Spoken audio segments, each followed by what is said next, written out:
औज़ुबिल्लाहिमिनश्शैतानिर्रजीम बिस्मिल्लाहिर्रहमानिर्रहीम अस्सलामु अलैकुम रहमतुल्लाहि व बरकातुहू। सूरह अल-माइदा चल रही है हमारी, और सूरह माइदा में कल हमने जिक्र किया था आयत नंबर 68 तक। और आयत नंबर 68 में अल्लाह तबारक व तआला ने नबी सल्लल्लाहु अलैहि वसल्लम से फरमाया कि ये लोग आपसे भी ज़िद करेंगे, इन्होंने अपनी किताबों को नहीं माना और ये आपकी किताब को भी नहीं मानेंगे, और ये कुरान पाक के मामले में आपसे ज़िद करेंगे। अब देखते हैं कि आयत नंबर 69 में अल्लाह तबारक व तआला आगे क्या फरमा रहे हैं और किस के बारे में हुक्म दे रहे हैं। यहाँ अल्लाह तबारक व तआला सारे इंसानों से खिताब फरमा रहे हैं। फरमाया कि इन्नल्लज़ीना आमनू, 3-4 कैटेगरीज को अल्लाह तबारक व तआला ने डिस्कस किया। आमनू, ईमान लाए, वल्लज़ीना हादू, और जो यहूदी है, वह साबिऊना, और जो बेदीन है, वन नसारा, और जो ईसाई हैं, मन आमन बिल्लाहि वल यौमिल आखिर व अमिला सालिहान, जो भी उनमें से ईमान लाएगा, जिस कैटेगरी में से भी होगा, ईमान लाएगा और नेक अमाल करेगा, फला खौफुन अलैहिम वला हुम यहज़नून, तो ना उसको खौफ होगा अगली ज़िंदगी का और ना पिछली का गम होगा। यानी कि पीछे जो अमाल वो गलत कर चुका है उसका भी उसको दुख या गम नहीं होगा, वो भी माफ़ कर दिए जाएंगे। आगे फरमाया लक़द अख़ज़ना मीसाक़ा बनी इसराइल, हमने बनी इसराइल से वादा लिया और अरसलना इलैहिम रसूलन, और बहुत सारे उनमें से रसूल भेजे। कुल्लमा जाअहुम रसूलुम बिमा ला तहवा अनफुसुहुम, जब भी कभी रसूल वो पैगाम लेके आता जो उनके दिलों को नागवार गुजरता, फ़रीक़म कज़्ज़बू व फ़रीक़न यक़्तुलून, कुछ लोगों को उन्होंने कत्ल कर दिया और अंबिया इकराम को कुछ लोगों ने, और कुछ ने इनकार जुटला दिया। व हासिबू अल्लाह तकून फ़ितना, और वो ये समझ रहे थे कि वो फितना नहीं कर रहे हैं। अमू व सम्मू, अंधे हो गए और बहरे हो गए। सुम्मा ताब अल्लाहु अलैहिम, फिर अल्लाह तबारक व तआला ने उन पर रहम किया, रुजू किया अल्लाह तबारक व तआला ने। सुम्मा अमू व सम्मू कसीरम मिनहुम, फिर उनमें से अक्सर यानी बहुत ज़्यादा अंधे और बहरे हो गए। और वल्लाहु बसीरुम बिमा यामलून, और अल्लाह उनको देख रहा था जो वो अमल कर रहे थे। अब यहाँ अल्लाह तबारक व तआला ने एक कैटेगरी को नहीं 4 कैटेगरीज को डिस्कस किया है। नंबर 1 ईमान वाले, नंबर 2 हादू यहूदियों को खिताब किया अल्लाह तबारक व तआला ने, और नंबर 3 साबिईन जो बेदीन हैं, जिनका कोई भी मज़हब नहीं, जो किसी की पूजा और प्रस्तश नहीं करते, व नसारा, और तीसरे जो ईसाई हैं। और अब पहली कैटेगरी में जो ईमान लाए अल्लाह तबारक व तआला पर, ईमान सारी कैटेगरीज में आ सकता है। ईमान यहूदी भी लाए, ईमान काफिर भी लाए, ईमान मुश्रिक भी लाए, ईमान मुस्लिम भी लाए, ईमान बेदीन भी लाए, ईमान मजूसी भी लाए, और ईमान ईसाई भी लाए। सारों को अल्लाह तबारक व तआला ने खिताब किया कि जो भी ईमान लाए। हाँ, वो यहूदी हूँ। अब यहूदियों की डिटेल में पीछे बता चुकी हूँ कि यहूदी वो हैं जिन्होंने हज़रत उज़ैर अलैहिस्सलाम को अल्लाह तबारक व तआला का बेटा मान लिया था, और ये हज़रत याकूब अलैहिस्सलाम की औलाद में से हैं। पहले मैं यहाँ बनी इसराइल का तारफ़ करवा दूँ। पीछे बात चली थी और मैंने कहा था कि जो ही आगे कोई ऐसी आयत आएगी तो मैं बनी इसराइल का तारफ़ करवाऊँगा। बनी का मतलब होता है बेटा, इसराइल, इसरा का मतलब होता है बंदा, और ईल का मतलब है अल्लाह। ये फ़ारसी ज़बान का लक़ब है, और ये हज़रत याकूब अलैहिस्सलाम का लक़ब है बनी इसराइल। इसराइल हज़रत याकूब का लक़ब है, और जो हज़रत याकूब की औलाद है वो बनी इसराइल कहलाई। और वो बनी इसराइल कहलाई तो आगे इनकी 3 कैटेगरीज हो गई, 2 कैटेगरीज हो गई सारी। एक यहूदी जो कि हज़रत याकूब अलैहिस्सलाम के बड़े बेटे यहूदा उनका नाम था, यहूदा की निस्बत से वो उसकी सारी औलाद यहूदी कहलाई। और बाकी जो 11 बच्चों से 10 बच्चों से औलाद हुई वो ईसाई कहलाई। लेकिन बनी इसराइल, बनी और बनु इसराइल दोनों कुरान पाक में अल्फाज बोले गए हैं। बनु इसराइल जो होता है वो सिर्फ बेटों के लिए आता है, दूसरी नस्ल तक बेटे और पोते के लिए बोला जाता है, और बनी जब तीसरी नस्ल से नस्ल क्रॉस करती है तो उसके लिए बोला जाता है। बहरहाल ये हज़रत याकूब की औलाद से ख़ताब होता है जहाँ भी बनी इसराइल आए। यहाँ ईमान वालों को जिक्र किया गया और फरमाया कि ये आमन जो भी ईमान लाया, हाँ वो यहूदी था, यहूदी फिर मैंने तारीफ़ कर दी। साबिऊन जो भी किसी भी दीन को नहीं मानते थे। यहूदी कौन थे? यहूदियों ने हज़रत उज़ैर अलैहिस्सलाम को अल्लाह का बेटा माना और मूसा अलैहिस्सलाम की उम्मत थी और उन्होंने उज़ैर अलैहिस्सलाम की परस्तिश कर ली। ये किस्सा पीछे गुजर चुका है। वह साबिऊन जिन्होंने किसी को भी नहीं माना, बेदीन हो गए, मजूसी थे, ज़माने की पूजा करते थे, किसी को भी अपना खुदा नहीं माना, किसी के सामने सजदा ही नहीं किया उन्होंने। व नसारा, और ये कैटेगरी हज़रत ईसा अलैहिस्सलाम से बिलोंग करती है।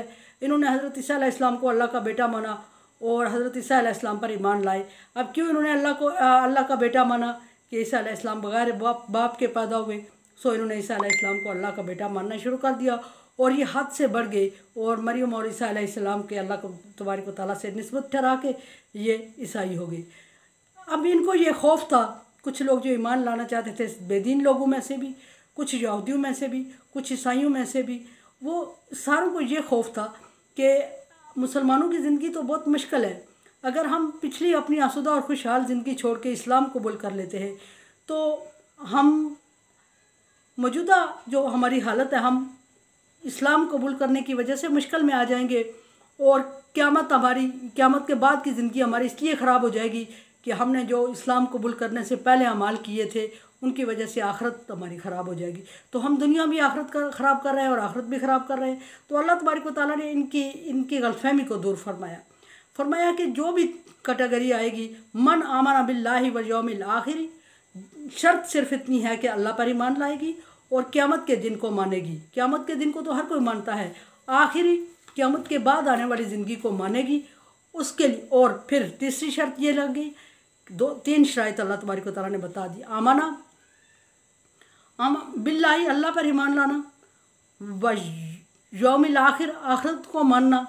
आखिरत से फिर मैं कह रही हूँ कि क़यामत नहीं मुराद है, आखिरत से मुराद क़यामत के बाद आने वाली ज़िंदगी है। और मुसलमानों का अक़ीदा ये है कि जो वो ज़िंदगी शुरू होगी वो हमारी इस ज़िंदगी के अमाल की बेस पे शुरू होगी। और बाकी अक़वाम यहूदियों और ईसाइयों का ये अक़ीदा है कि वो ज़िंदगी यहाँ ख़त्म हो गई और हमारी यहीं ख़त्म हो जाएगी, इसके बारे में आगे नहीं पूछ गिछ होगी, बस जो किया यहाँ उसका सिला मिल गया। लेकिन मुसलमान ईमान वाले आखिरत पर ईमान रखते हैं कि हमारी अगली ज़िंदगी जो होगी क़यामत के बाद आएगी, वो या मरने के बाद आएगी, वो इस ज़िंदगी के अमाल की बेस पे शुरू होगी। फरमाया कि जो भी ईमान लाएगा उनमें से, खा वो यहूदी हो, बेदीन हो, ईसाई हो, जो भी ईमान लाया उसके लिए क्या होगा? सिर्फ ईमान लाना नहीं, अमिलुस सालिहा और नेक अमाल किए, उसके लिए ला खौफुन अलैहिम वला हुम यहज़नून, ना पिछली गुनाहों का उसको गम होगा, दुख होगा कि इस्लाम कबूल करने से पहले वो जो गुनाह कर चुका था उसके बारे में उसको गम और खौफ नहीं होगा। और ना ला खौफ, ना अगली ज़िंदगी का खौफ होगा कि आगे हमारी ज़िंदगी कैसे होगी, इन अमाल की बेस पे अगली ज़िंदगी का क्या हाल होगा। इन दोनों चीज़ों को अल्लाह तबारक व तआला ने माफ़ कर दिया। क्या? ला खौफुन अलैहिम वला हुम यहज़नून, गम पिछली चीज़ का दुख होता है जो हमारे ऊपर से गुजर चुकी थी, खौफ आने वाली चीज़ का होता है, ना अगली ज़िंदगी का खौफ होगा और ना पिछली का गम होगा उन्हें। लेकिन ईमान लाना शर्त है और उसके बाद आमिलुस सालिहा। ये बात बहरहाल मैं डिस्कस कर चुकी हूँ पहले कि अगर ईमान नहीं लाएंगे, बेशक आप बंदा जितने नेक अमाल करते रहें, आप अमाल की काउंटिंग नहीं होगी और अल्लाह तबारक व तआला उसका अजर नहीं देंगे और बख्शिश का वादा अल्लाह तबारक व तआला ने नहीं किया हुआ। लेकिन अगर ईमान ले आएंगे और अमाल अच्छे नहीं किए तो उस सूरत में अल्लाह तबारक व तआला ने वादा किया हुआ है कि अमाल ना करने की सज़ा पाने के बाद आपको ईमान लाने की वजह से जन्नत में दाखिले का प्रूफ मिल जाएगा, लेकिन सज़ा पाने के बाद। फरमाया कि उनके लिए ना खौफ होगा और ना गम होगा। और फिर फरमाया कि लक़द अख़ज़ना मीसाक़ बनी इसराइल की तारीफ़ मैंने पीछे कर दी है। अल्लाह फरमाता है कि मैंने बनी इसराइल से वादा लिया। अब देखते हैं कि अल्लाह तबारक व तआला ने क्या वादा लिया और क्या फरमा रहे हैं। बनी इसराइल से वादा लिया और पक्के वादे किए, अहद व पैमा किए मैंने बनी इसराइल को। ये एक स्टेटस जिक्र हो रहा है बनी इसराइल का। ये भी एक स्टेटस है कि जहाँ बनी इसराइल पे अल्लाह तबारक व तआला ने इतने पे दर पे नबी भेजे, ये भी उनका स्टेटस है। उनकी फरमाइश पे नबी आते रहे, ये भी उनका स्टेटस है। सारी किताबें उनकी मनमानी पे नाजुल हुई, ये भी उनका स्टेटस है। और यहाँ ये एक अहद व पैमा करना, ये भी बनी इसराइल का स्टेटस है। अहद व पैमा अल्लाह तबारक व तआला हर किसी को इस काबिल नहीं समझते कि उससे अहद व पैमा करें या बात करें। पैगम्बरों के थ्रू अल्लाह तबारक व तआला फरमा रहे हैं कि मैंने बनी इसराइल से वादा लिया और फिर अरसलना इलैहिम रसूलन, और फिर उनमें रसूल भेजे। यानी ये नहीं फरमाया कि रसूलन कि एक रसूल भेजा मैंने, हमारे लिए अल्लाह तबारक व तआला ने मुस्लिम के लिए एक रसूल भेजा, मोहम्मद सल्लल्लाहु अलैहि वसल्लम, जो अल्लाह के आखिरी नबी है। लेकिन अल्लाह तबारक व तआला जब बनी इसराइल को जिक्र कर रहा है तो अल्लाह फरमा रहे हैं कि इलैहिम रसूल अरसलना इलैहिम रसूला, कि मैंने उनके लिए रसूल ही रसूल भेजे, बहुत सारे रसूल भेजे। ये भी एक स्टेटस है उनका। कुल्लमा जाअहुम रसूल बिमा ला तहवा अनफुसहुम, और जब उनके पास कोई रसूल आता था तो वो अगर वो शरीयत, वो पैगाम, वो मैसेज, वो किताब में वो अहकामात लेके आता जिसको उनका दिल नहीं मानता था तो वो उससे इनकार कर देते थे। यानी दिल पे जबर करके वो ईमान नहीं लाए, बल्कि उन्होंने इनकार कर दिया। और उससे सिर्फ इनकार पे कज़्ज़बू, जुटला दिया पैगम्बर को। और सिर्फ जुटलाया ही नहीं बल्कि यक़्तुलून, कुछ ने तो कत्ल ही कर दिया उनको, और कुछ ने कत्ल कर दिया। जब अल्लाह तबारक व तआला फरमा रहे हैं कि सिर्फ उन्होंने जुटलाया नहीं, उन्होंने पैगम्बरों को कत्ल तक कर दिया। हासिबू ला तकूना फितना, और वो ये समझ रहे थे, फितना किए जा रहे थे। अब एक दीन, अल्लाह तबारक व तआला के भेजे हुए दीन को जुटला देना, ये ऑलरेडी बहुत बड़ा फितना है। और उसके बाद अंबिया कराम जो बात लाते थे, अगर उनको पसंद होती थी तो मान लेते थे, अगर नहीं पसंद होती थी तो उनको इनकार कर देते थे। ये बहुत बड़ा फितना है।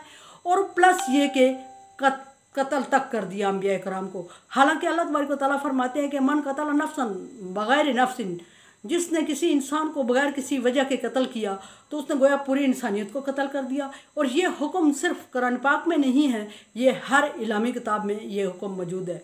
फरमाया कि वो कहते हैं फितना करके, और उसके बाद वो कहते हैं कि हासिबू ला तकुनो फितना, कि वो समझते हैं कि वो फितना नहीं किया उन्होंने, या वो आजमाइश में नहीं पड़ेंगे। ऐसा नहीं, आमू व सम्मू, वो बल्कि उनकी तारीफ़ करते हुए अल्लाह फरमाता है कि ऐसा नहीं है, वो फितना कर रहे हैं।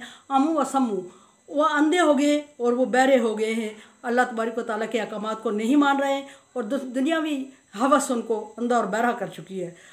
सुम्मा ताब अल्लाहु अलैहिम, वो अंधे और बहरे हो गए थे, उन्होंने अल्लाह के अहकामात को नहीं माना। फिर अल्लाह ने उन पर रजू किया। एक नबी के जाने के बाद जब दरमियान में ज़माने फ़तरा आया, और फ़तरा के बाद उन्होंने बहुत नाफरमानियाँ और बहुत गैर अखलाकी हरकतें शुरू कर दी। फिर अल्लाह तबारक व तआला को उन पर रहम आया।